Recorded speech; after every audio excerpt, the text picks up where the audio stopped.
sido um desafio esse tempo, né? Outro motivo que me alegra muito é quando a gente pode chegar no templo, chegar no prédio da igreja e ver a igreja reunida, a igreja cantando a plenos pulmões. Isso é tão bom, depois de quase aí 2 anos, nesse tempo estranho. Então isso alegra, é muito bom. Nós precisamos valorizar esse momento de comunhão, de estarmos juntos, celebrando ao nosso Deus. E é verdade que quando saímos daquela porta, continuamos sendo igreja, espalhados pela cidade de Maringá, ou lá em Curitiba, que está frio lá nesses últimos dias, você não faz ideia. Mas que bom que nós podemos ser igreja aqui dentro e lá fora. Bom, e quando pensamos na pandemia, que desafio que nós temos vivido. Eu não sei qual é a sua situação neste tempo de pandemia. Talvez você tenha passado pela Covid ileso, e amém. Talvez você tenha tido dificuldades, talvez você tenha perdido algum querido seu. Se essa é a sua situação, eu quero prestar realmente meus sentimentos a você, a sua família, pedir que Deus traga o conforto e continue consolando. Mas pensando sobre esse período de pandemia, eu fico imaginando quantas pessoas tiveram a oportunidade de experimentar Deus de uma maneira mais próxima nesse tempo. Quantas pessoas puderam clamar a Deus e perceber a ação direta dele nas suas vidas, seja através da cura ou através do conforto, do consolo.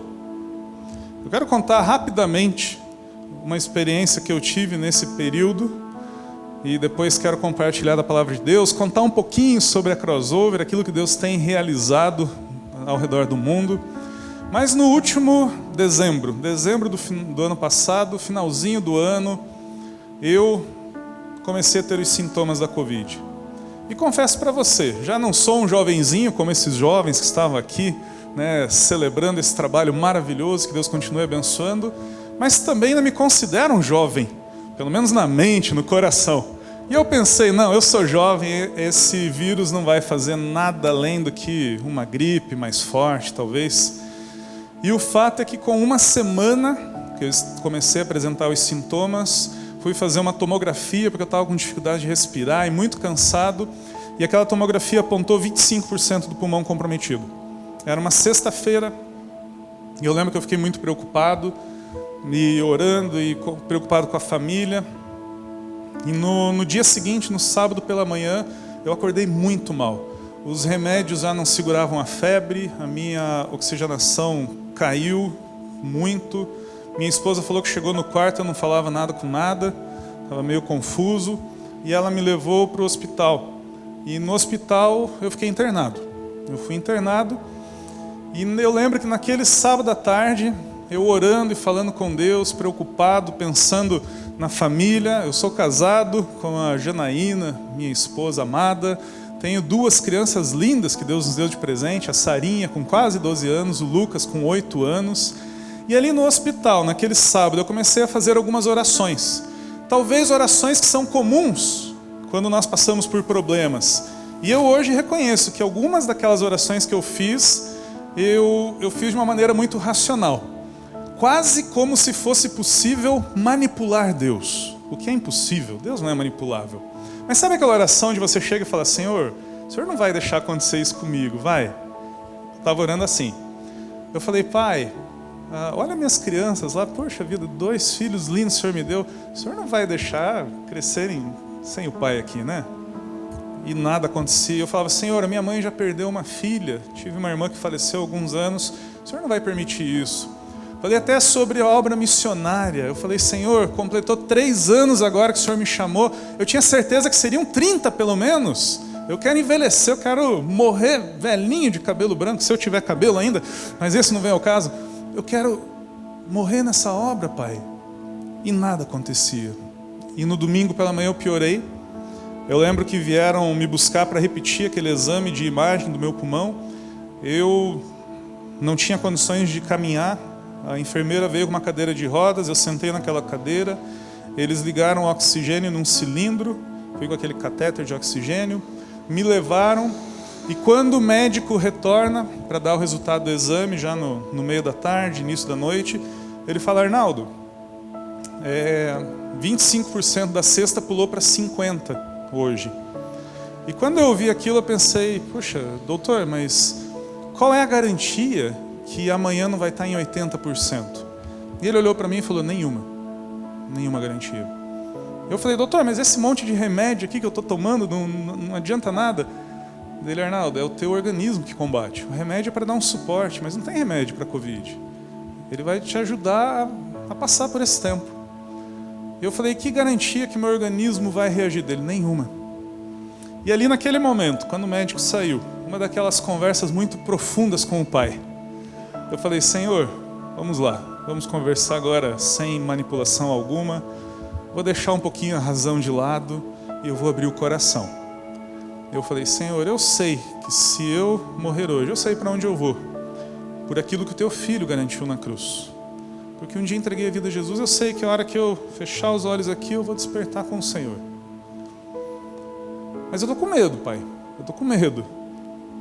Eu não queria ser entubado, Senhor, mas no ritmo que está indo, essa semana possivelmente eu vou ser, e agora? E Deus me deu 3 textos naquela noite. O primeiro deles, ainda que eu ande pelo vale da sombra da morte, não temerei mal algum, porque tu estás comigo. Eu falei, ok, se eu precisar passar pelo vale da intubação, eu tenho a garantia da presença do próprio Senhor. Mas eu acho que para reafirmar isso, Deus me deu o segundo texto, e eis que estarei convosco todos os dias até a consumação dos séculos. Ali zeraram as dúvidas de quem eu estava acompanhado. E o terceiro texto, que trouxe uma oração do fundo do coração, é aquele que fala que a vontade de Deus ela é boa, perfeita e agradável. E ali eu creio que eu fiz uma das orações mais difíceis da minha vida. Eu falei, Senhor, se a tua vontade é boa, perfeita e agradável, eu quero crer que eu estou aqui por tua vontade. E se o Senhor quiser achar que a tua vontade, o melhor, é que eu seja entubado, faça isso, Pai. Se o Senhor acha que o melhor é que eu parta dessa terra agora, faça isso, mas que a tua vontade prevaleça. Não foi fácil fazer essa oração. E talvez você pense, ok, mas eu conheço tantas pessoas boas que partiram, e eu também conheço, e eu creio que eu não tenho nada de melhor do que elas.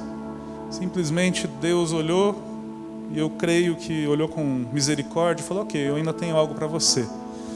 E para a glória dele, meus irmãos, na segunda-feira consegui completar com muita dificuldade a fisioterapia respiratória, que eu não conseguia nos primeiros dias. Aí a fisioterapeuta reduziu um pouquinho o oxigênio. Na terça-feira eu fiz melhor a fisioterapia, ela tirou meu oxigênio. E na quarta-feira, o médico chegou de manhãzinha e falou, Arnaldo, a tua recuperação nos últimos 2 dias é surpreendente. Eu estou te dando alta hoje. Meus irmãos, aquilo foi de uma... Sabe, realmente você perceber... Como eu falei, não tenho nada especial, mas eu creio que Deus queria aquela oração, naquele momento, para provar o coração. E eu pude retornar para minha casa e foi um período de recuperação. Moro no 3º andar de um predinho. Parei 6 vezes para respirar, não tem elevador lá. 3 andares, a cada metade do andar eu parava para respirar, não tinha fôlego. Mas com 1 mês, para a glória de Deus, eu estava subindo aquelas escadas de 2 em 2 degraus e correndo e já fazendo um monte de coisa. Mas por que eu estou contando essa história? Primeiro, para glorificar Deus. A Ele toda a honra e toda a glória. Mas veja, a quem eu recorri naquele hospital? Quando o negócio apertou mesmo. A quem eu recorri? A quem eu clamei? Ao meu Deus. E esse Deus eu conheço através do sacrifício do seu Filho amado.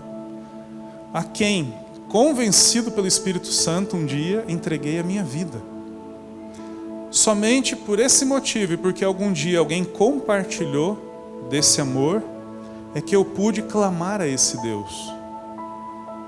E quando eu estava no hospital, eu fiquei pensando, Deus, quantas pessoas nesse mundo que estão passando por uma internação, que estão passando por um comprometimento pulmonar, que estão nesse momento sem conseguir respirar e não clamam ao Senhor por um motivo muito simples. Nunca ouviram falar sobre Jesus. E nós que moramos aqui no Brasil, talvez isso pareça tão distante da nossa realidade.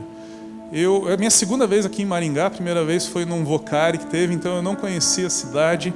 Mas eu creio que, a exemplo de Curitiba e tantas outras cidades do nosso Brasil, nós devemos encontrar várias igrejas cristãs, igrejas evangélicas, no mesmo bairro. Acontece isso aqui? Em muitos lugares do mundo, não existe nenhuma igreja cristã. Eu estou falando de igreja cristã.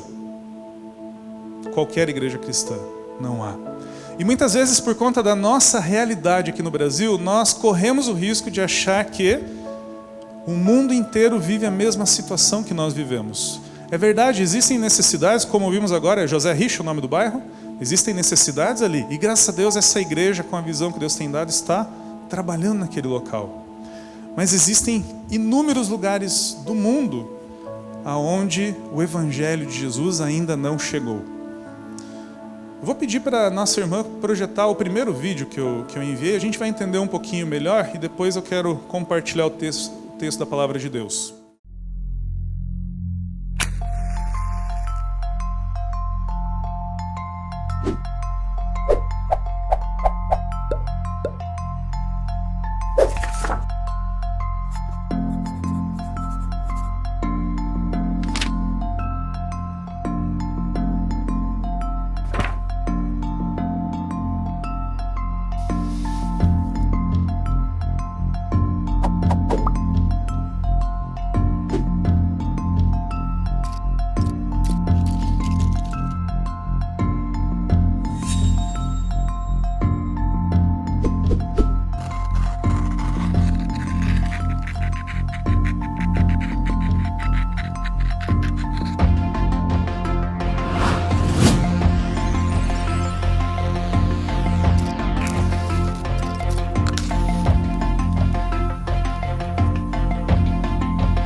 Não sei se você conhecia esses números, mas 17 mil etnias no mundo, 7 mil ainda não têm acesso ao Evangelho. É um número alto, 42% dos povos do mundo ainda não conhecem a Jesus. Por isso nós nos alegramos com uma igreja que ama missões, e eu sou grato a Deus pelas orações, pelo investimento. Se não fosse por isso, pessoas como eu não poderíamos dedicar tempo exclusivo para esse trabalho. Agora, o nosso desejo nessa noite, ao compartilharmos essa palavra, é que não apenas uma parte da igreja ore e invista em missões, mas que todos nós, como corpo de Cristo, que a gente perceba que Deus nos deu essa tarefa. Ele poderia ter dado aos anjos, Ele poderia ter feito inúmeras formas, mas Ele chamou a mim e a você.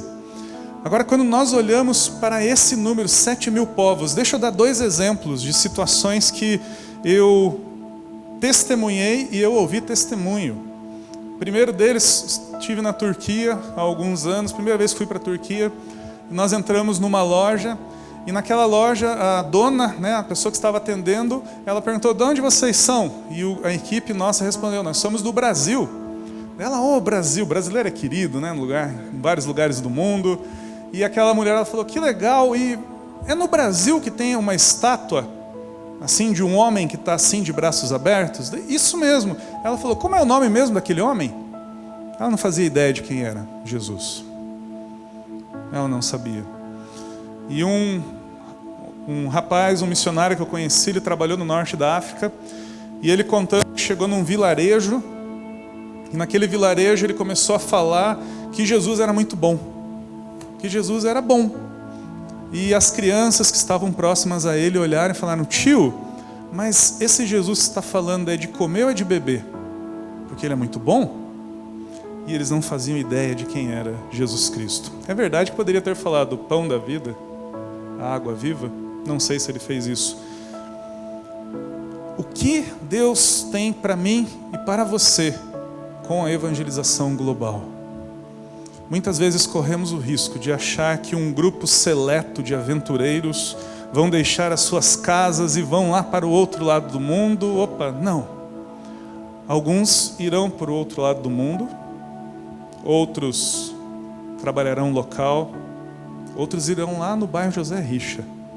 Mas Deus chamou a sua igreja como um todo para evangelizar de Jerusalém, a Judéia, Samaria e os confins da terra. E eu gostaria que nessa noite, nós pudéssemos sair daqui com um compromisso global, começando na nossa Jerusalém, começando em Maringá e se estendendo até os confins da terra, para que a glória dele chegue até os confins dessa terra e ele seja glorificado, aonde hoje o nome dele ainda não é conhecido. Abra sua Bíblia em Romanos capítulo 15. Romanos capítulo 15, a partir do versículo 18.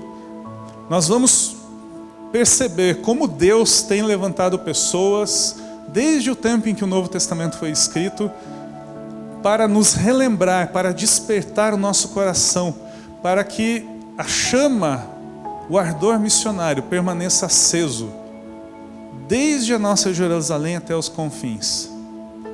Nesse texto nós vamos ver algo fantástico que o apóstolo Paulo escreve e que nos mostra como Deus quer ser reconhecido e adorado, sim, entre todas as etnias do mundo. Romanos 15, do versículo 18 ao versículo 20. Não me atrevo a falar de nada, exceto daquilo que Cristo realizou por meu intermédio, em palavra, em ação, a fim de levar os gentios a obedecerem a Deus, pelo poder de sinais e maravilhas e por meio do poder do Espírito de Deus. Assim, desde Jerusalém e arredores até o Ilírico, proclamei plenamente o Evangelho de Cristo.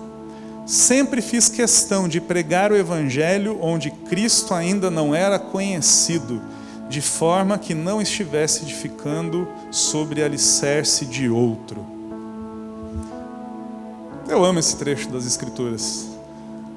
Deus, o nosso Deus detalhista, o Deus cuidadoso, Ele levanta pessoas com tantas qualidades, com tantas diferenças, com tanta diversidade de dons no meio da igreja. E eu amo porque um dia Ele levantou esse homem que se chamava Saulo, que fez um monte de coisa errada, que perseguiu, que consentiu da morte, que ajudava na perseguição, e Ele pega exatamente esse e transforma esse homem num grande missionário. E inspirado por Deus, Ele deixa esse registro maravilhoso para nós, hoje, 2021. O que será que a gente pode aprender com esse trecho das Escrituras? E eu separei alguns pontos dele que eu quero compartilhar com você. No versículo 18 nós encontramos Paulo falando algo incrível. Eu não me atrevo a falar nada, exceto aquilo que Cristo realizou por meu intermédio. E ao ler esse texto eu fiquei pensando, peraí, mas em que momento da vida que Paulo estava escrevendo isso? Porque ele fala, olha, eu quero compartilhar aquilo que Deus tem realizado através da minha vida. E quantas experiências, quantos fatos marcantes que Paulo teve até este ponto. Bom, acredita-se, os historiadores, os estudiosos, colocam que o livro de Romanos tenha sido escrito ali entre o ano 57 ou 58 depois de Cristo, muito provavelmente no final da sua terceira viagem missionária. Então veja, se foi escrito em 57 ou 58, a primeira viagem missionária de Paulo foi quando? Começou em 45 depois de Cristo até 48 ou 49. Ou seja, 12 anos antes, Paulo começou a viajar para pregar o Evangelho. E agora, nesse momento da sua caminhada com Deus, ele fala, olha, eu não me atrevo a falar outra coisa, que não seja aquilo que Cristo realizou por meu intermédio. E eu separei algumas coisas que Deus usou a vida de Paulo. Na primeira viagem missionária, Paulo foi instrumento para curar um coxo. Paulo sendo instrumento de Deus para a cura. Na segunda viagem missionária, de 49 a 52, dentre vários fatos que você pode encontrar lá no livro de Atos, depois de ouvir o Espírito Santo, passa a Macedônia, um homem sensível à voz do Espírito. Não vou compartilhar outra coisa que não seja aquilo que Deus tem feito por meu intermédio. Na terceira viagem missionária, que começou em 53, ele foi perseguido por conta dos milagres que Deus realizava através de sua vida. E você encontra um registro lá em Atos 19 que diz assim: e durou isto por espaço de 2 anos, e olha que incrível isso, de tal maneira que todos os que habitavam na Ásia ouviram a palavra do Senhor Jesus, tanto judeus como gregos. E Deus, pelas mãos de Paulo, fazia maravilhas extraordinárias, de sorte que até os lenços e aventais que levavam do seu corpo aos enfermos, as enfermidades fugiam deles e os espíritos malignos saíam. Veja quanta coisa que Deus fez através da vida de Paulo. Milagres, pregação, pessoas, igrejas fundadas, cartas que hoje compõem a nossa palavra, a Bíblia, na palavra de Deus. E aí eu fiquei pensando, o que Deus tem realizado na minha vida? E eu quero estender a pergunta que eu fiz a mim mesmo, a você. O que Deus tem realizado através da sua vida? Eu creio que é muito bom podermos compartilhar testemunhos. Testemunhos nos edificam. É muito gostoso. Eu vou daqui um pouco compartilhar alguns testemunhos que eu ouvi. Mas eu creio que Deus nos chama também a termos as nossas experiências com Ele, para que possamos contar daquilo que Ele está fazendo em nós e através de nós. Para que a gente não terceirize a obra. Para a gente chegar lá e falar, olha, eu ouvi essa história, mas deixa eu contar o que Deus fez na minha vida. Deus me resgatou. Deus me transformou. Talvez você, como eu, fale, não, mas eu nasci num lar evangélico. Eu também nasci. Meu avô já era pastor. Meu primo era pastor. Mas chegou um dia com 10 anos, numa igreja lá em Curitiba, que eu entendi que Deus não tem netos. E eu precisava ter o meu encontro real e pessoal. E ali eu entreguei minha vida a Jesus. E ali eu comecei a ter histórias para contar. É verdade que por um período essas histórias foram caindo. E aí eu creio que, assim como Jesus escreveu a Éfeso, lembra-te do primeiro amor, volta a praticar as primeiras obras e segue rumo ao alvo. O que Deus tem realizado na sua vida? O que você pode compartilhar? Quais são os fatos em que você reconhece a ação de Deus na sua vida? E veja, como cidadão do reino que nós somos, você é cidadão do reino? Fora o pastor, mais alguém é cidadão do reino aqui? Amém.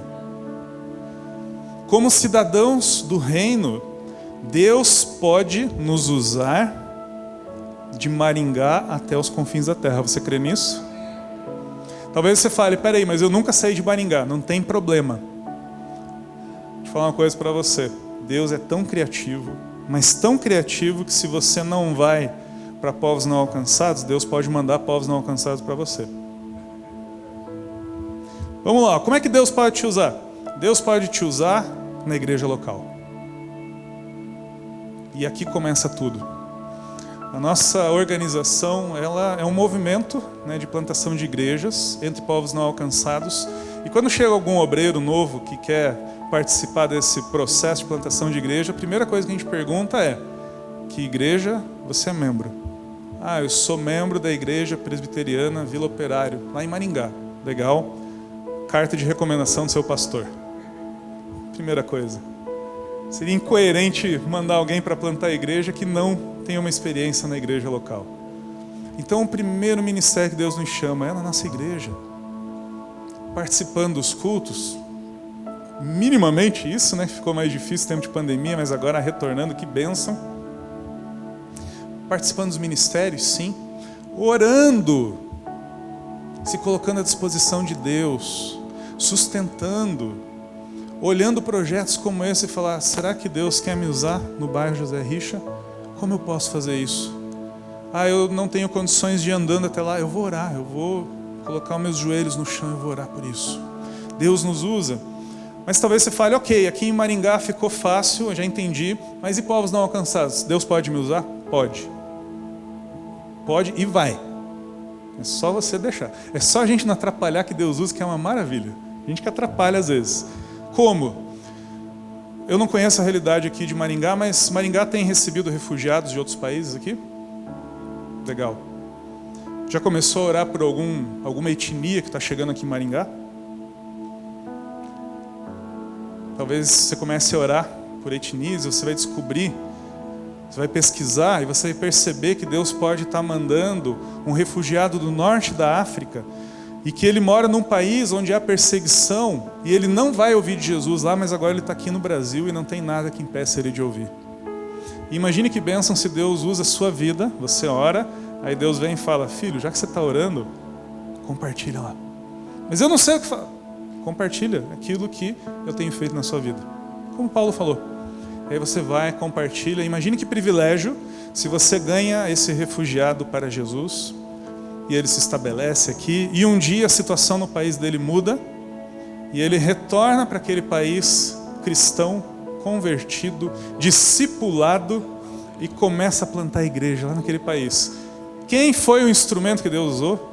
Você. Para a glória dele. Mas é só nos colocarmos à disposição. Quer ver outra forma que você pode impactar o mundo? Oração. Vou contar um segredo para você.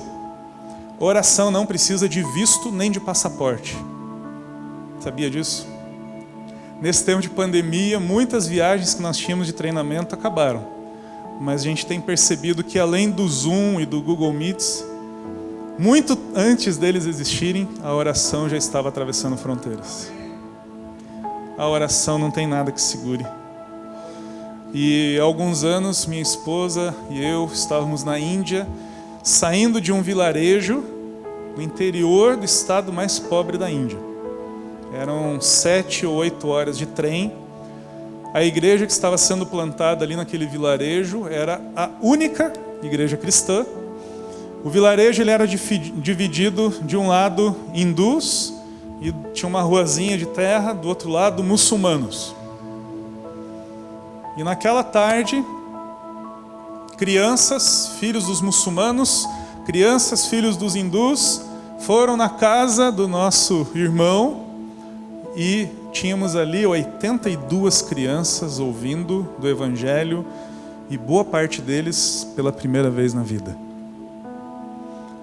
No retorno, minha esposa já estava mal. Ela pegou uma virose lá na Índia, ficou muito mal, muito fraca, e ela desmaiou no trem durante a viagem. Ela caiu no chão. Pensei, pronto, vou ficar viúvo no meio do nada na Índia. Faltavam ainda 7 horas de viagem de trem. Só que eu não sabia, olha que incrível como Deus faz, naquele horário, por conta do fuso, a minha mãe, a minha irmã estavam na igreja, como nós estamos hoje, cultuando a Deus. E naquele momento a minha mãe, o pastor lá, ele dividiu em grupos, em duplas para orar. A minha mãe foi orar com a minha irmã. E ela falou, eu não sei porquê, mas eu estou sentindo que a gente precisa orar pela Jana, que é minha esposa. Veja, Deus move corações independente da distância e da fronteira. E a minha mãe, sem saber o que estava acontecendo do outro lado do mundo, estava orando pela minha esposa naquele momento. Graças a Deus completamos a viagem, ela ficou os últimos 3 dias lá de molho, tomando sopinha, mas voltamos para o Brasil e ela está bem. Como você pode ser usado para impactar o mundo? Eu não posso te dar essa resposta, eu posso dar algumas sugestões, mas essa resposta quem vai te dar é Deus. Talvez você será aquela pessoa que vai falar, pastor, eu quero fazer um curso preparatório para ir lá para o Nepal, para ir para a China. Amém. Talvez você não seja essa pessoa, mas ainda assim Deus quer te usar. Aqui onde você está hoje, orando pelos 7.000 povos ainda não alcançados, investindo. Aí você fala, poxa vida, pastor, mas quando entra nessa questão financeira é tão delicado, e é delicado mesmo. Eu sei que às vezes o nosso bolso é a parte mais sensível do nosso corpo. Mas deixa eu falar uma coisa. Tem muitos refugiados vindo para o Brasil? Tem, mas não são todos. Tem ainda grupos étnicos, etnias, no alto das montanhas do Himalaia, que nunca ouviram falar de Jesus e nunca vão sair daquela terra. E a gente precisa ir até lá. E para chegar lá, meus irmãos, você vai ficar aí umas 48 horas viajando até chegar lá. E é incrível, as companhias aéreas ainda não estão dando passagens para os missionários irem até lá. A gente ainda tem que comprar. É incrível. Infelizmente, eles não dão. Por isso que às vezes a gente fala, porque Deus ele não falou para a gente orar por recursos, Ele falou para nós orarmos por obreiros. Inclusive, eu vou dar uma sugestão para você. Todo dia no meu celular, 10:02, desperta, tem um despertador. E aonde eu estou, aonde eu estiver, se eu consigo orar por mais tempo, eu oro, senão eu só oro em mente. Eu falo, Senhor, manda mais obreiros. Lucas 10, capítulo 10, versículo 2 fala isso. Então eu ponho para despertar todo dia. E quando desperta, Pai, mais obreiros, mais obreiros, mais obreiros. Mas agora olha que incrível, Deus tem levantado obreiros.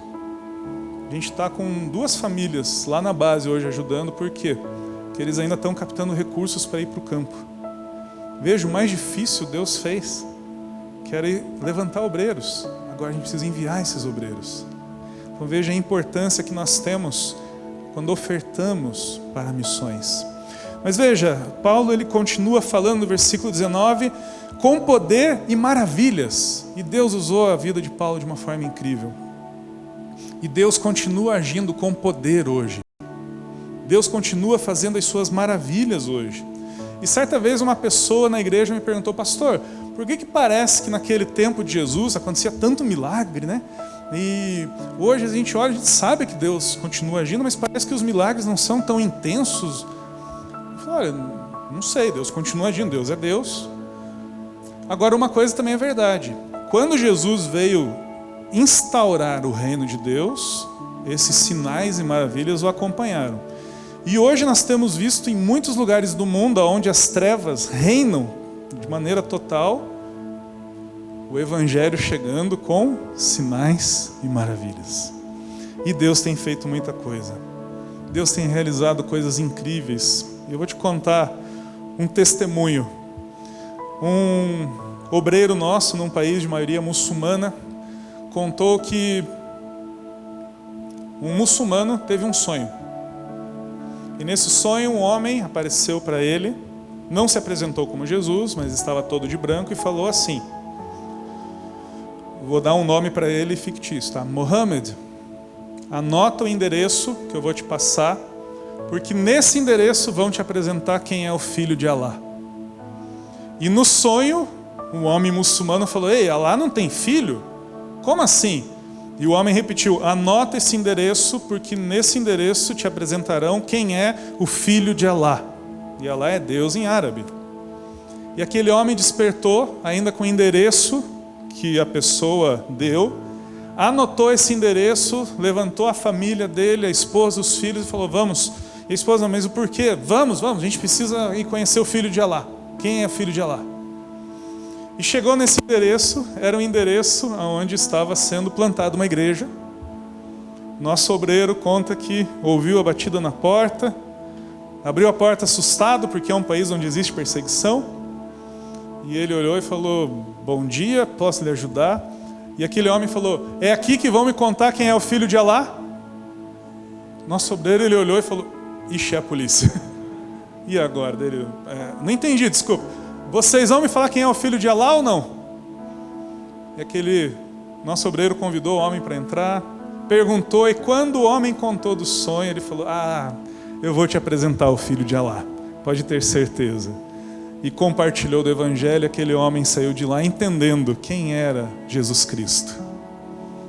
Deus se revelando. Um outro caso que eu ouvi agora em março, estivemos na Turquia numa reunião, e lá encontramos líderes das redes de plantação de igreja, e um dos nossos irmãos, irmão meu e seu, também ex-muçulmano, contando que ele queria muito chegar na capital de um país muçulmano, eu não vou dizer o nome porque está sendo transmitido, mas é um país onde existe perseguição e a maioria absoluta é de muçulmanos. E ele queria chegar na capital e orava a Deus pedindo para encontrar pelo menos um cristão. Ele falou: Deus, me mostra um cristão que eu quero treinar ele para ele plantar igrejas naquele país. E ele contando que ele tentava chegar na capital e não conseguia, ele não conseguia o transporte, ele não conseguia o horário que encaixava, ele não conseguia se deslocar até aquele país. Então ele ficou numa cidade um pouco distante da capital desse país. E ele, quando estava entrando num restaurante, numa lanchonete, ele viu um homem que tinha uma pequena cruz pendurada em sua corrente. E ele pensou: ele deve ser um cristão? Não usaria uma cruz aqui, se não fosse. E ele chegou e falou: olá, você é cristão? Sim. Começaram a conversar, e ele contou o seu desejo. E aquele homem falou: poxa, venha conosco, nós estamos indo amanhã para a capital do país. E sim, tem um grupo de cristãos, eu vou te apresentar a eles. E aquele homem foi, chegou na capital, conheceu os 10 irmãos que estavam ali, e ele não se conteve e falou: me diga, como vocês conheceram a Jesus nesse país? Eu não imaginava que encontraria 10 irmãos aqui. E os 10 falaram a mesma história. Eu estava dormindo, um homem de branco se apresentou no sonho e falou: eu sou Jesus Cristo. E aquelas pessoas entregaram a sua vida a Jesus depois de um sonho. E olha só, e eles falaram que estavam orando e pedindo para Deus mandar alguém que pudesse ensinar mais e treiná-los, porque eles queriam compartilhar do Evangelho. Mas teve uma frase que esse irmão nosso falou ali em março que me incomodou demais. Quando ele finalizou, ele disse assim: meus irmãos, Jesus está pregando mais do que a sua igreja. E aquilo doeu meu coração quando eu ouvi. Porque ele é um ex-muçulmano, e talvez ele olhando para a igreja do Ocidente, uma igreja de uma forma geral, ele olha e pensa isso: Jesus está se revelando em sonho, porque talvez se a igreja ocidental estivesse mobilizada para alcançar esses grupos ainda não alcançados, talvez seria um menos sonho, eu não sei, mas talvez mais gente já conseguiria ouvir do Evangelho. E ele continua falando: olha, desde Jerusalém até os arredores, até o Ilírico, e o Ilírico é uma região onde hoje está parte da Albânia. Estive na Albânia também há 3 anos, hoje a realidade ali é um verdadeiro deserto, é um deserto espiritual, carecendo da mensagem do Senhor Jesus. Mas eu quero finalmente chegar no versículo 20, aonde Paulo ele fala com todas as letras: eu quero levar o Evangelho aonde Cristo ainda não é conhecido. Veja, Paulo estava falando: olha, igreja em Jerusalém, para tudo aí, para os ministérios, para de evangelizar em Jerusalém, vamos só para os confins, é isso que Paulo fala? Não. Mas eu creio que Paulo, ele nos desperta, assim como deve ter despertado a igreja naquele tempo, para falar: gente, continua trabalhando firme e forte em Jerusalém, mas manda mais gente para cá, porque está precisando. Manda mais gente para a Judéia, manda mais gente para Samaria, manda mais gente para os confins da terra. E hoje, quando nós olhamos as estatísticas missionárias, eu não sei se você sabe, mas veja, 7.000 povos ainda não alcançados. Hoje, 3% da força missionária é direcionada para povos não alcançados. 97% da força missionária está onde o Evangelho já é estabelecido ou aonde há abertura. E só 3% vão até os confins. Veja, mais uma vez, não estamos falando para parar nada aqui. Mas eu creio que a igreja tem experimentado isso. Esses projetos, esses investimentos, e Deus vai acrescentando, e Deus vai levantando pessoas, e a igreja cresce e edifica-se a si mesma em amor, quando todos exercitam seus dons, inclusive aqueles que vão se deslocar para outros lugares. Lembra Atos 1:8, que eu tenho repetido? Lembra a história do farol, que eu falei no início? Quanto mais distante chega a luz, mais intensamente ele vai brilhar onde ele está. Aonde não era conhecido, eu já ouvi irmãos E eu entendo as colocações deles. Um irmão uma vez chegou para mim e falou: pastor, mas por que eu vou mandar alguém para o Nepal, se aqui na esquina da igreja tem um ponto de fumo, uma boca de fumo, um ponto de prostituição? Por que investir recursos num lugar tão longe, sendo que existem necessidades aqui? Por que enviar pessoas capacitadas para longe, se nós temos necessidades aqui? E nós temos uma frase que nós usamos bastante lá na nossa missão, que é: as necessidades espirituais estão em todos os lugares. Talvez no bairro onde você mora, você vai perceber necessidades espirituais. No bairro José Richa tem muitas necessidades. Mas veja, ao mesmo tempo que existem necessidades, o acesso ao Evangelho não é o mesmo. Graças a Deus, Deus tem levantado essa igreja para trabalhar aqui. Mas quem irá até aqueles lugares onde ninguém ainda chegou para compartilhar do amor de Deus? Talvez nessa noite Deus esteja falando com pessoas, jovens talvez, adolescentes, que vão começar a perceber o seu coração queimar por isso. E um dia chegarão: pastor, eu quero dedicar minha vida à obra missionária.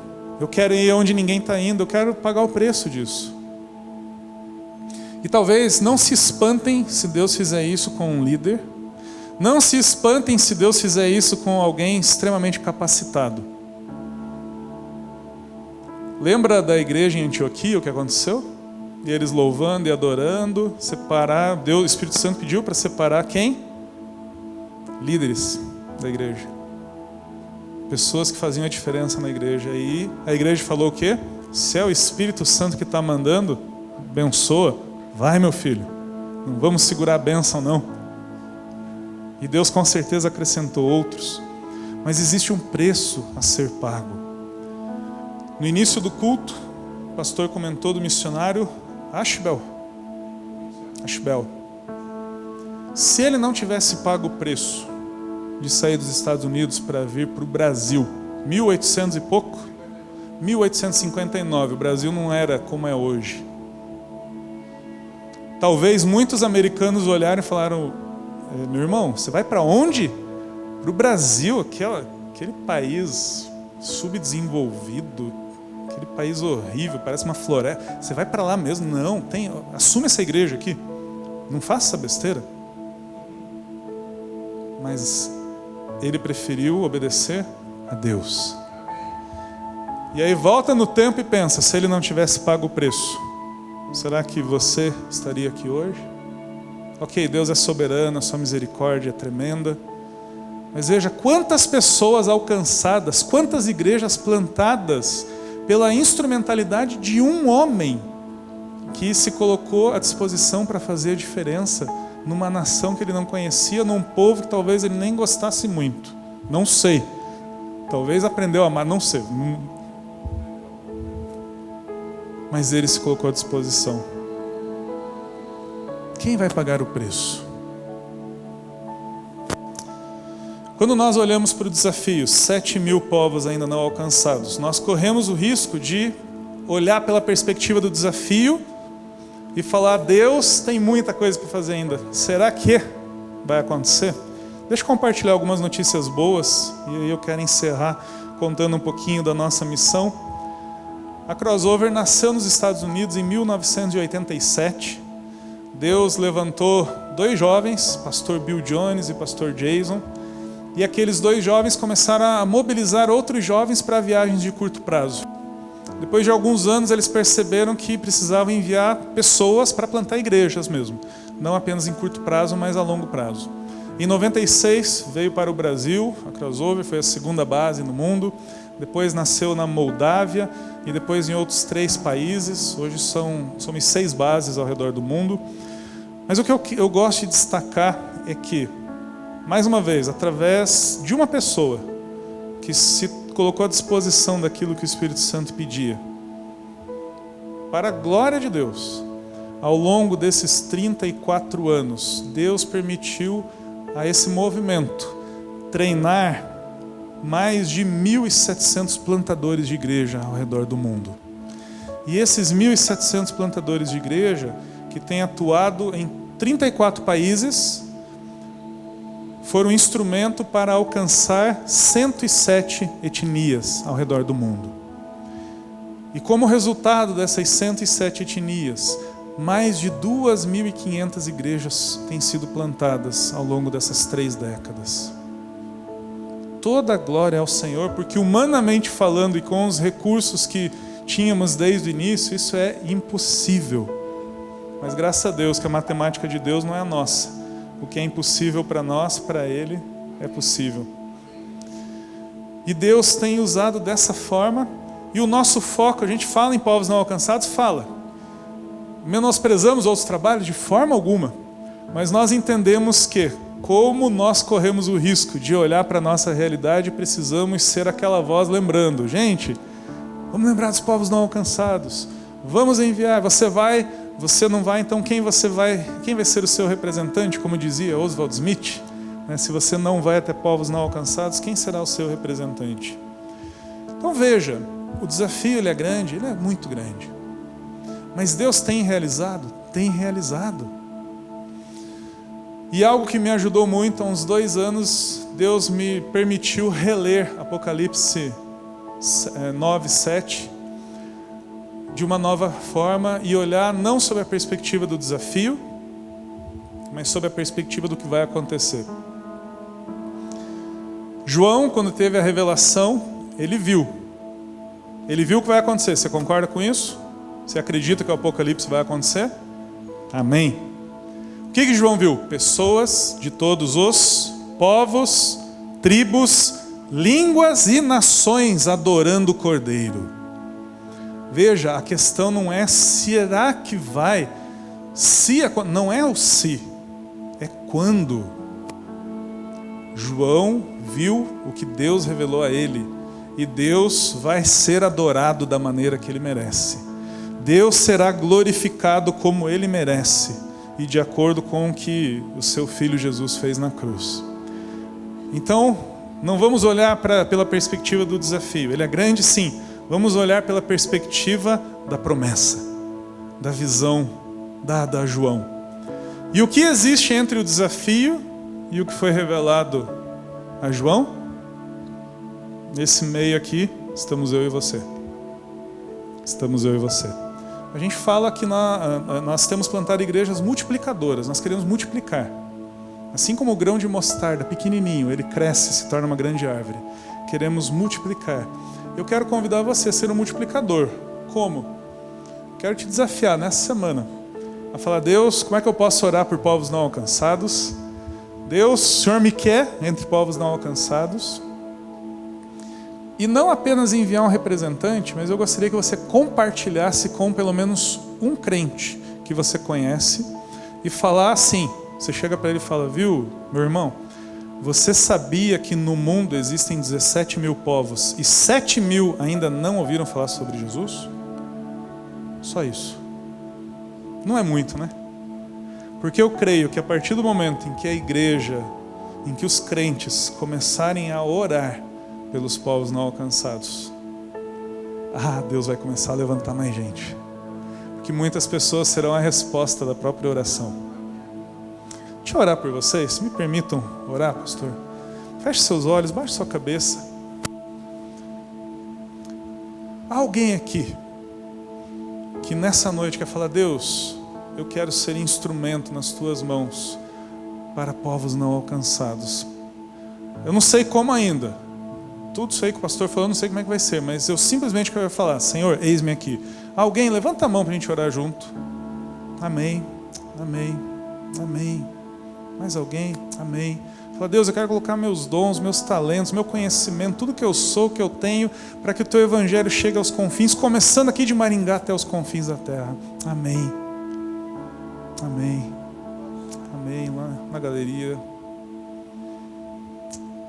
Senhor, nós queremos te louvar, Pai, porque um dia o Senhor entregou Jesus Cristo na cruz.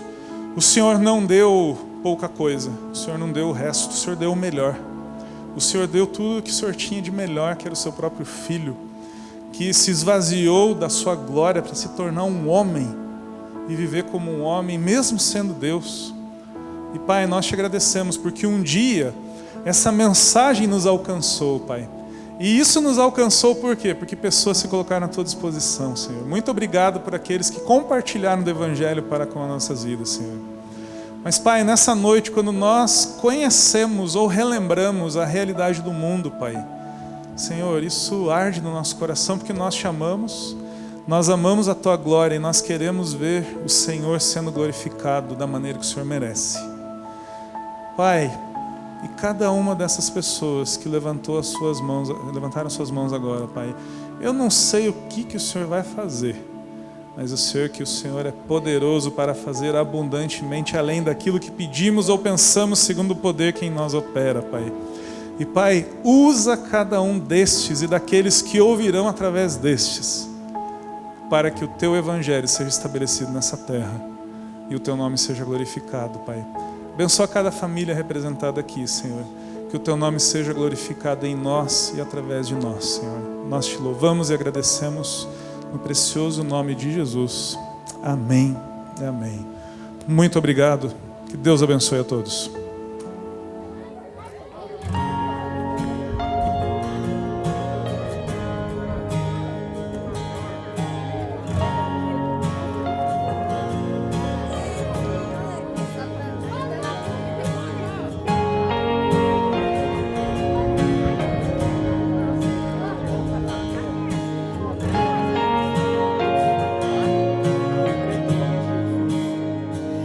Os céus proclamam as obras do Eterno, galáxias cantam de sua imensidão, e uma voz com sons de glória ecoa em toda a criação, do grão que faz a vida e romper, o esplendor, o invisível faz nascer,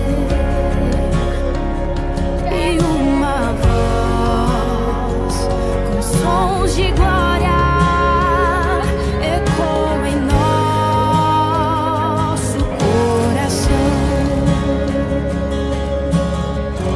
Diante dele nos rendemos, é tudo por ele, tudo por ele, a ele a glória e para sempre, é tudo por ele, tudo por ele.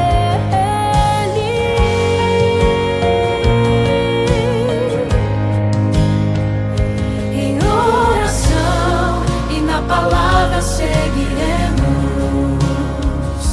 em um só corpo rendido à missão,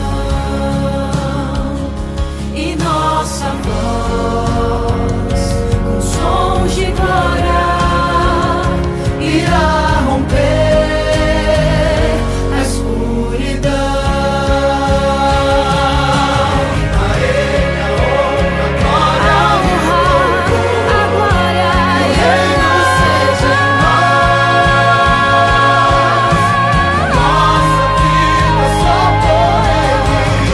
Diante dele nos rendemos, é tudo por ele, tudo por ele,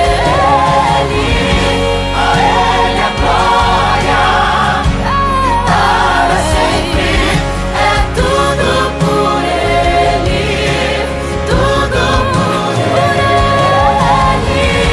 a ele a glória e para sempre, é tudo por ele, tudo por ele.